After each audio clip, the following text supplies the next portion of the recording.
Good day, I'm Caboose 470 with you here as always, and this is my Mario Universe timeline as part of the Koopa Ninja Bros 1 year, quote, anniversary.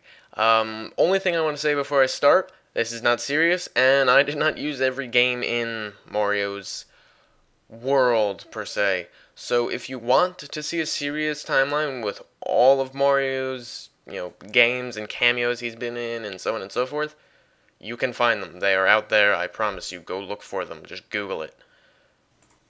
Now, the first game in this Mario timeline is Yoshi's Island, which is the first game mainly because it tells the story of Mario and Luigi's adventure to be brought to their parents via a stork. So Yoshi's Island gets the very first spot in the Mario timeline. The second game in the Mario timeline is Yoshi's Story, which many people see as a very direct sequel to Yoshi's Island. The third game in the timeline happens to be Partners in Time. With the two recent attacks on Yoshi's Island, the parents of the Mario brothers decide that their world was too unsafe, so they send their children to planet Earth. Baby Bowser hears of this news and heads after the two to wreak his revenge once more. Years pass and the Mario brothers grow up. Mario and Luigi search for jobs, and this is where Mario's Cement Factory, Wrecking Crew, and Dr. Mario come in. Next up is Donkey Kong's Circus. Mario sees a wanted ad for the circus, and during his time there, he meets an ape by the name of Donkey Kong. Mario consistently antagonizes the ape in his cage throughout the game. During a show, Donkey Kong escapes his cage and went out to seek his revenge on Mario by taking his current girlfriend at the time, Pauline. After failing so many professions, the brothers decide to give plumbing a try in Mario Bros. During a routine plumbing job, the two brothers were sucked into a pipe, taking them all the way back to the world they were once familiar to. This is where they encountered their old rival, Bowser, who had grown to overthrow the royal Toadstool family, crowning himself king in the events of Super Mario Bros. After once again being defeated, Bowser regained his remaining troops and attacked the Mushroom Kingdom once more in Super Mario Bros. The Lost Levels, also known as Super Mario Bros. 2, and again in Super Mario Bros. 3. After this incident happened 3 times, Toadstool had changed her name when she entered the Witness Protection Program to hide from Bowser. Princess Toadstool was now further known as Princess Peach.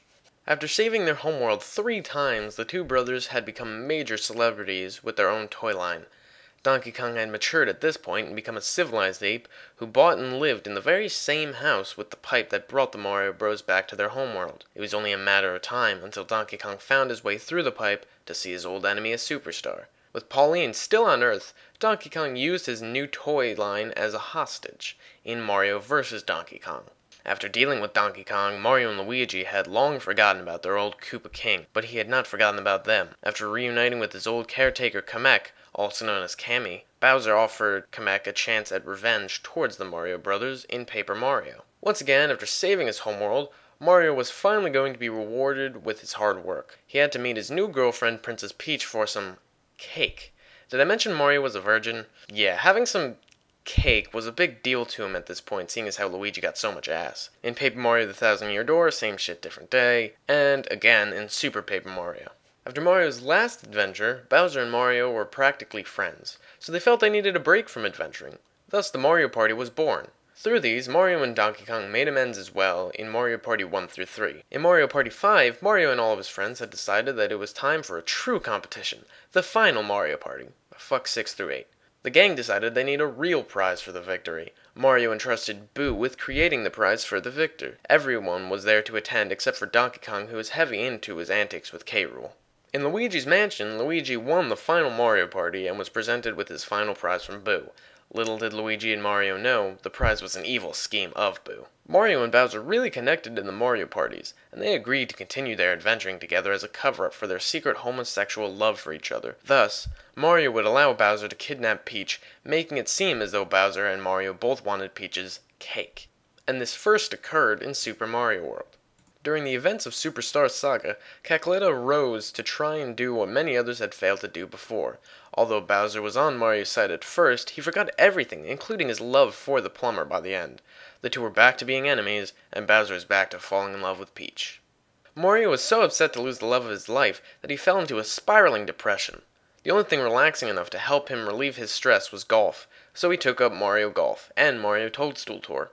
In Super Mario Galaxy, once again, Peach is willing to have cake with Mario. Shit goes down and they're cake having. Doesn't happen. Big shocker. Anywho, Mario meets up with his old girlfriend's daughter, Rosalina. Mario realizes that she is much more willing to give Mario her cake, so he helps her out. But then she jumps into some black hole or some shit. So Mario just gives up adventuring altogether to go ride some go-karts for a living now. Meanwhile, Luigi is trying to find another adventure to embark on. But hey, at least all the girls give him cake left and right.